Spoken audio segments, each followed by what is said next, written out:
안녕하세요. 내 손 안의 작은 도서관, 내 손의 도서관입니다. 역사학자들은 민중 봉기가 많았던 조선시대 후기인 19세기를 보통 밀란의 시대라고 말합니다. 19세기 조선시대 밀란의 시대는 여러 측면에서 중요한 의미를 지닙니다. 이 시기는 사회적, 경제적 불안정과 정치적 부패가 심화되면서 민중의 불만이 폭발한 시기입니다. 특히 세도 정치와 외세의 압력, 기근과 세금 부담이 민중의 삶을 어렵게 하여 여러 차례의 밀란이 촉발했습니다. 그래서 오늘은 밀란의 시대라는 책을 소개합니다. 대표적인 밀란으로 홍경래의 난을 소개하도록 하겠습니다. 그러면 책의 주요 내용을 살펴보도록 하겠습니다. 문벌 정치의 등장과 관서 농민 전쟁, 정조의 정치개혁과 의문의 죽음. 18세기 조선사회는 겉으로는 비교적 안정된 것처럼 보였다. 이 시기 왕위에 오른 영조, 정조는 각기 긴 재위기간을 적절하게 구사해 당파 간 세력균형을 시도하면서 탕평책으로 왕권 강화에 힘을 쏟았다. 아울러 척족 세력의 등장을 막기 위해 다양한 조처들을 취했다. 정조는 규장각을 설치해 명망 있는 문신들을 근위 세력으로 길렀다. 이들을 당파와 척족 세력의 등장을 막는 방파제로 삼기도 했다. 정조는 꿈을 다 이루지 못하고 재위 24년 만인 1800년 종기를 앓다가 죽었다. 19세기 여명을 알리는 시기였지만 모처럼 일어난 문예부흥기는 정조의 죽음과 함께 종언을 알렸다. 당시 독살설이 파다하게 퍼져 민심을 충동질했다. 그 장본인의 하나로 지목된 인물이 영조의 계비인 정순대비 김씨였다. 정순대비는 정조가 자신의 친정부친인 경주 김씨를 견제하자 늘 앙앙불락하면서 정조에게 불만을 드러냈다. 그러니 세상 인심이 정순대비를 의심하는 것도 무리는 아니었다. 또 정조의 죽음에 개혁 정치를 반대한 노론 벽파들이 얽혀있다는 소문도 그럴듯하게 떠돌았다. 정순대비와 안동 김씨의 등장. 11살짜리 새 임금 순조가 왕위에 오르자 정순대비가 왕실이 관리에 따라 수렴청정을 하게 되었다.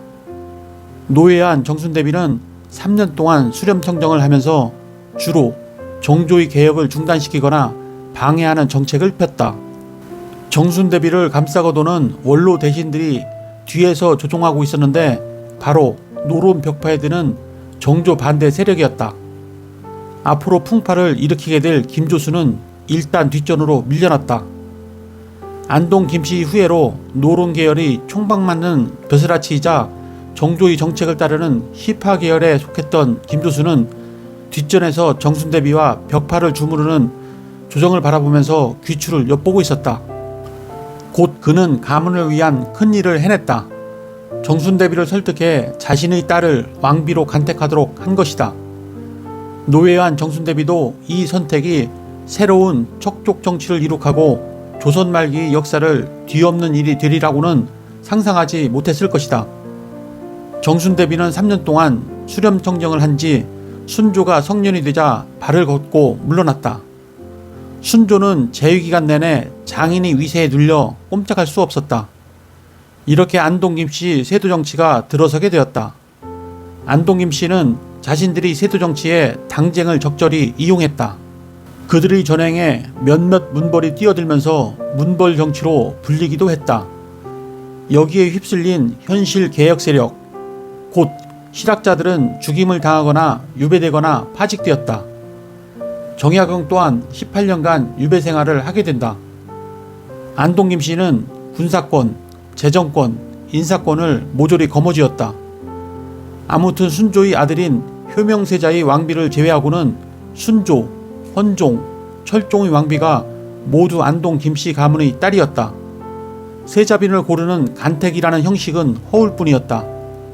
그리에 안동 김씨는 1804년부터 1862년까지 60여 년 동안 세도를 누렸다. 이런 정치적 비리에 따라 사회 경제적 모순이 첨예화되었다.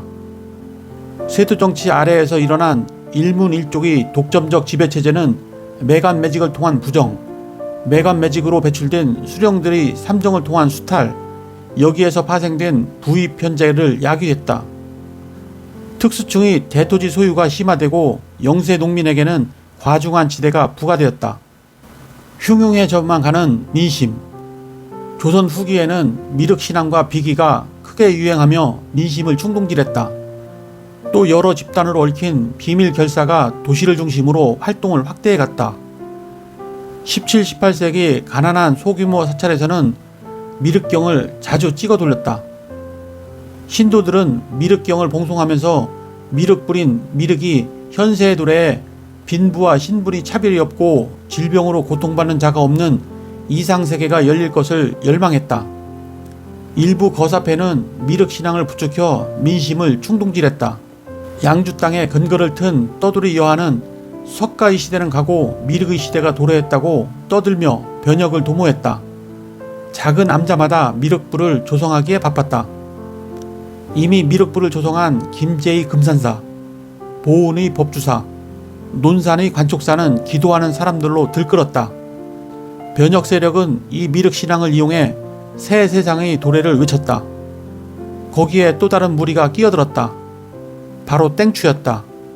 땡추는 떼지어 모인다는 뜻의 한자어 당취에서 나온 말이다. 이들은 작은 암자나 도시 주변의 절을 중심으로 모여 여염에 출몰했으며 비밀 조직을 만들어 처사나 거사와 손을 잡았다. 땡추들은 동료가 어려운 일을 당하면 도와주고 핍박을 받으면 복수를 해주기도 하면서 단결된 힘을 과시했다. 또한 자기네 조직원들끼리 알아볼 수 있는 옷이나 쉼표를 입거나 달고 산과 들을 돌아다녔다. 이들은 전국을 떠돌면서 변혁 세력과 손을 잡고 때로는 민심을 충동하는 유언비어를 만들어 퍼뜨렸다. 미륵신앙을 믿는 무리와 사이버 승려인 땡추가 바로 불만 세력이었다. 19세기에 들어 전국에는 조정과 수령을 지탄하고 민심을 선동하는 괴서와 방서가 나붙었다. 또 정감록 등 비기를 끌어대 새롭게 정시왕조가 일어난다거나 아무 차별이 없는 후천개벽의 세상이 도래한다는 말을 퍼뜨려 민심을 선동하기도 했다. 포도청 등 관하에서는 그 유포자를 잡는 데 온 힘을 기울였지만 노비 추세와 마찬가지로 성과를 낼 수 없었다. 크고 작은 봉기 모의와 밀란도 연달아 일어나서 봉건 질서를 뒤흔들었다. 홍경래와 관서 농민전쟁. 마침내 1811년 12월 18일 홍경래와 우운칙 등은 이른바 관서의 난을 일으켰다. 당시 이 난리는 평안도 일대를 석군했기 때문에 현대에 들어 관서 농민전쟁이라 부르기도 한다. 홍경래는 평안도 용강 출신이다. 그의 아버지는 진사라 했으나 어떻게 그 칭호를 얻었는지는 모른다. 아무튼 그는 어릴 때부터 외숙인 유학권에게 글을 배웠다. 그런 끝에 뜻을 품고 서울로 와 과거에 응시했다. 서북 출신들이 비록 등용은 되지 않으나 문과는 진사, 무과는 출신이라도 되기 위해 과거를 보는 일이 종종 있었다. 홍경래는 몇 차례 과거를 보았지만 번번이 낙방했고 자신보다 형편없는 글재주와 학식을 가진 남쪽 출신의 양반 부치들이 합격하는 모습을 자주 목격했다. 20대의 혈기왕성한 나이에 문벌 집단이 벌이는 차별과 부정을 직접 눈으로 보고 피부로 접한 홍경래는 과거 합격을 단념했다. 그리고 절로 산으로 떠돌며 유랑 생활을 했다. 그는 기륭을 점치는 술수를 익히기도 하고 풍수를 배워 지사 노릇을 하기도 했다. 이렇게 떠돌이 생활을 하는 중에 평안도 박천의 청룡사에서 자신보다 5살 아래 서자 출신인 우군칙을 만났다. 이 만남이야말로 큰 의미를 지니는 것이었다. 두 청년은 의기투합해 현실의 비리를 지적하고 돌아가는 시국을 토론했다. 홍경래와 우군칙은 모두 키가 작고 용력이 뛰어났다. 특히 홍경래는 새끼줄을 3발쯤 높게 쳐놓고 그 위를 뛰어넘으면서 재주를 부렸다고 한다. 이 두 사람은 차력술, 축지법을 동원하고 풍수쟁이를 자처하면서 사람들을 모았다. 홍경래는 훈장 등 지식층, 우군칙은 주로 돈 많은 상인들을 포섭했다. 홍경래는 먼저 봉기의 명분과 시대 사정을 밝힌 경문을 띄웠다. 이 내용은 세 가지로 요약할 수 있다. 첫째, 서북 지방에 대한 조정의 차별 정책을 말했다.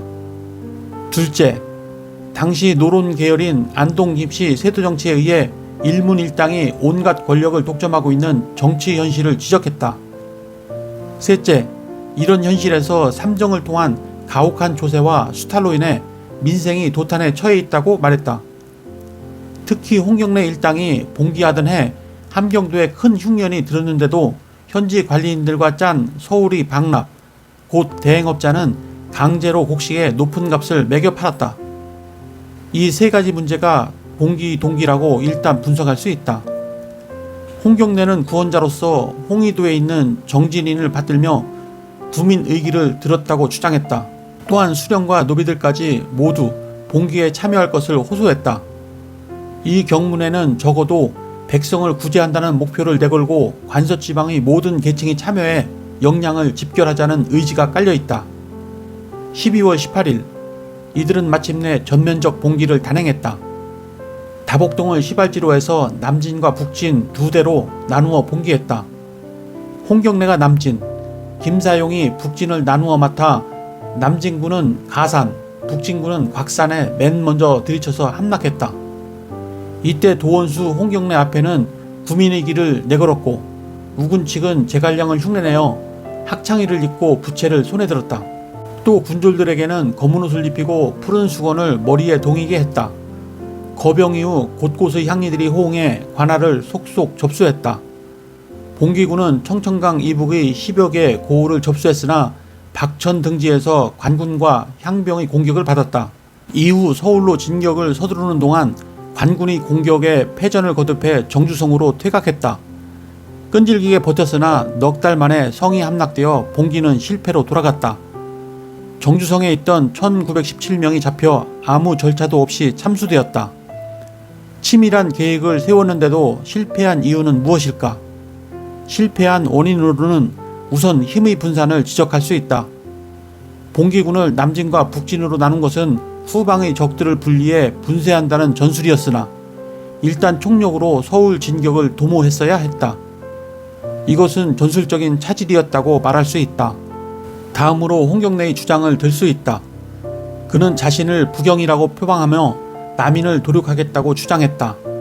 이 주장은 서북지방의 인심을 충동했지만 서울과 그 아래 지역의 인사들에게 적대감을 불러일으켰다.